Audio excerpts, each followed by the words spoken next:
Hi everyone and welcome to the Football Analyst.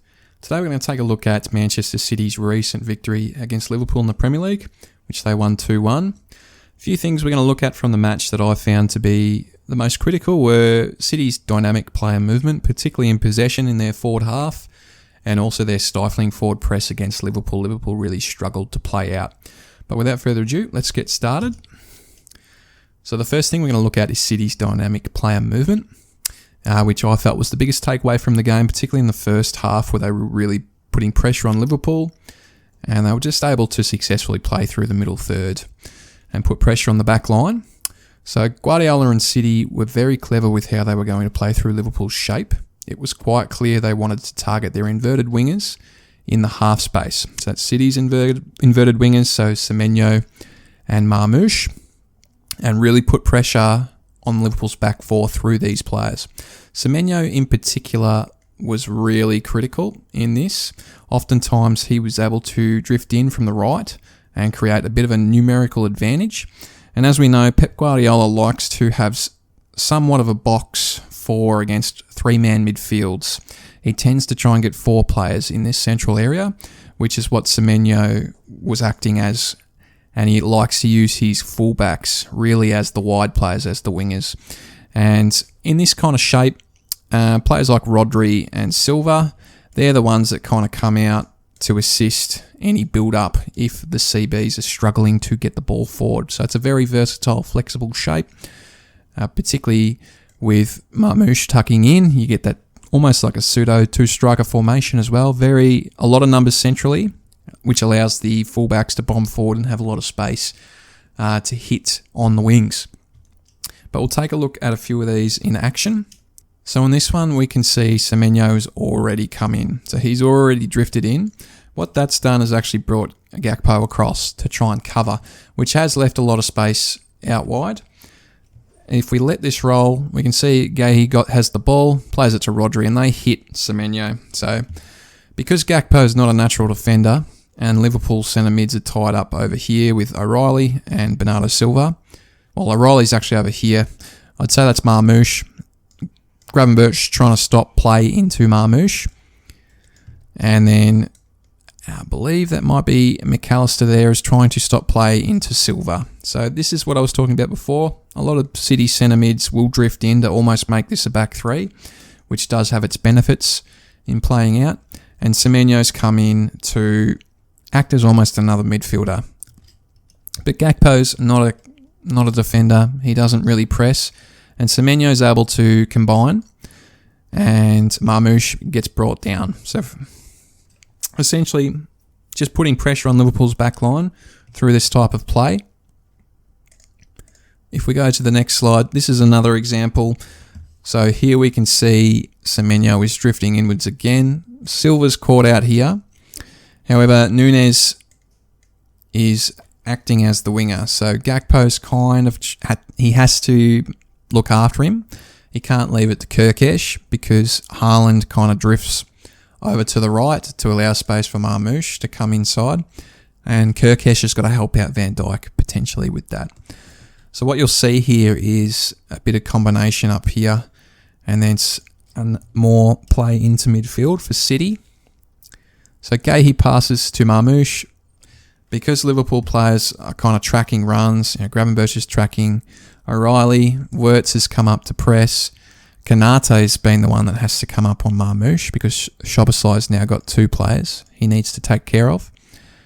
All the while, McAllister is thinking, I've got to make a play here, I've got to step in, which as you'll see, leaves Semenyo free to receive here. And it's a bit of a sloppy pass, but you can see the space that was afforded to him. And Liverpool players are scrambling, to get back. They have got wide space here, which they could always flick out to. Or if he just spun the other way, Haaland has some space here to go as well. So it's a very dangerous position, very attacking position for City to find themselves in. But it's cleaned up. If we go to the next slide, it's much the same. Just to reiterate how effective City are able to get these kind of looks, how effectively. We can see Núñez is down here again and lots of space. And Kirkesh has almost had to come across and take Haaland because Van Dijk's just decided I better go and look after Semenyo so that we can keep somewhat of a structure in the back four. And then we can see sort of a front four here. So we've got Salah, Wirtz and Ekitike. And if we let this play, we can see Semenyo again is kind of already inverted. Gets played through. Bit of interplay up here, but we can see that Liverpool numbers that are being dragged across. There's 5 players here, plus Kanate. And we can see no one's really picking up these two. Silva has been good at this for over a decade. And Van Dijk doesn't really want to go out and leave his position, leave Kirkesh on an island with Haaland. We can see Gakpo's down here. He's essentially playing left back. This is how distorted Liverpool's shape has become because of this strategy of inverting Semenyo pretty much into a number 10 position. And as it's played, Rodri kind of helps out with the back four, and Semenyo's able to receive in this big pocket. Van Dijk's had to retreat and pick up Haaland, but we can see, Soboslai's found his way over there on the ground. Gravenberch is way out of position. He's not able to stop this. So is McAllister. And Kanate is having to recover as well. That's a recovering run. If it wasn't for such a heavy touch in this situation, Semenyo really could have driven forward, had a lot of space in front of him and made something happen here. So time and time again, City were able to get the ball in this part of the field through Semenyo, or finishing with Semenyo, and able to attack Liverpool's vulnerable back line that often didn't have much midfield support in front of it. Now, as we move to just a few more data to back this up. So we can see this is Semenyo's average position. So sort of in that pretty much where you'd slap a number 10 on the whiteboard or anything like that. Bit of hotspot here, but he's kind of drifting all the way across this area. So just goes to show how they were using him, as well as Silva. Silva's tucked in quite nicely there as well. O'Reilly's out on the right with the other fullback, the right. Sorry, that's the left back. With I think that was Nunez on the left. But we'll move on to the next slide. So this is also just to reiterate it again, just the highest concentration of play versus the lowest. So the brighter it is, the higher the concentration. And we can see in particular this left flank, this left mid position is really where most of City's play came through. They were trying to pull Liverpool's shape across so that Semenyo, who was coming off the right, could just drift in and get space. So often O'Reilly was here, the left back was here, Marmoush would tuck in, and then all City's midfielders would they'd almost play in one half and force Liverpool to play in this half of the field. They'd move it vertically. So vertically, I know it's horizontal on the page, but if you were to look at the pitch from the goalkeeper's point of view, it's vertical. And then Semenyo, like I said, would just come in and drift in and almost sneak behind the midfield defensive shape and in front of the centre-backs like a natural number 10. So it was set up for Semenyo to really have a big influence. But we'll look at the next thing I found to be the most critical thing in sort of asserting City's dominance, particularly in the first half. It was a game kind of a two halves, but I think City deserved more out of the first half and probably deserved to walk away 2-1 winners. But we'll take a look at their forward press. So City were very clever with their press. Essentially, they wanted Kanate to be the main playmaker and often withheld from pressing him in order to make him make a decision before pressing the receiver. They played man-on-man for the most part, with Marmoush blocking play into Soboslai, with Haaland keeping an eye on Van Dijk and Silva pushing on the goalkeeper, with Semenyo tucking inside to cover.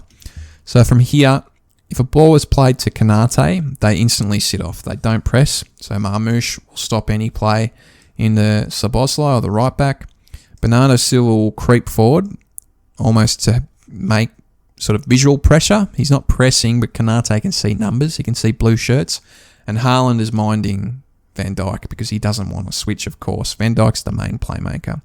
They know that the ball's not going to get across, so they don't bother to pick up Kirkesh. So Semenyo's free to kind of come in and pick up McAllister and cover for Silva. Eventually, when it gets played around, Silva will press the goalkeeper if it does get passed back to him, which of course forces a long ball, which you'd hope their centre-backs can recover. We'll take a look at a few examples of this, but first we'll just reiterate this with Liverpool's build-up out of the back, their highest concentration of play again, and we can see the majority of the light spaces in the back third and the middle third are on this right-hand side. So City were really forcing Liverpool to play down here, play into Konate, Szoboszlai, Salah, and really squeeze this area of the pitch and use the touchline as another defender, of course, and force them to kick it long to clear. So we'll look at a few examples. So this first one, we'll see City will leave Konate free to receive from Alisson. So the ball gets played back. See, Silva instantly puts light pressure on the keeper, forces him to pass the ball. And then Marmoush isn't really putting pressure on Konate. They just want him to play it into this area because then they can squeeze. So O'Reilly comes up. These players can block any play back and across. And Rodri is working hard to cover Gravenberch, but there's really nothing there. Like, Salah's not going to come short because the way Liverpool want to play is they want to keep their front line high. They want to stretch the field vertically, but City are able to use this against them and off because they're able to shut down the limited short options that Liverpool have. And as he tries to play into Wirtz, a little deflection is all it takes, and Silva's got the ball in a really dangerous area. We can also see, just due to the shape, that Semenyo's free, Haaland's in a really good position, Konate's not, because he's spread to build up play. So City were able to really trouble Liverpool playing out. The next example, we can see Konate is being left alone again, and he's really reluctant to play to Van Dijk. He can see Haaland is ready to pounce. Silva has come in to look after McAllister, and Marmoush is tucked in as well, almost inviting play into Szoboszlai. O'Reilly's also sitting off Szoboszlai a bit and minding Gravenberch a little bit, but Konate turns around, doesn't want to play it there. Once it's played to Szoboszlai, we can see again they're not really pressing Konate. Even when he passes it back, they're not pressing him. Silva almost pulls up a little bit. They want him to make the play because he just doesn't want to. So he wants to pass it back to Szoboszlai. And once Konate doesn't even really reposition himself to receive. He just wants it to go back to Alisson so Alisson can just deal with it and pump it long. And that's generally the way it was played out in that first half. City just made Konate be the playmaker, and he just wasn't comfortable doing so. And that led to City's, territorial dominance. They really should have scored probably once or twice. They had some good chances, and probably could have run away with the game. But in the end, it ended up being very close. But there you have it, a quick analysis on how City really dominated I felt it was a mediocre performance from Liverpool, and City were able to control the game on the pitch and probably deserved the 2-1 win in the end. So let me know your thoughts on the match and anything that you noticed in the comments below. Again, I hope you've enjoyed the video. If you would like to support the channel and help it grow, please consider liking the video and subscribing to the channel for more analysis, as this would be very much appreciated. As always, thanks for watching, and may your team be forever winning.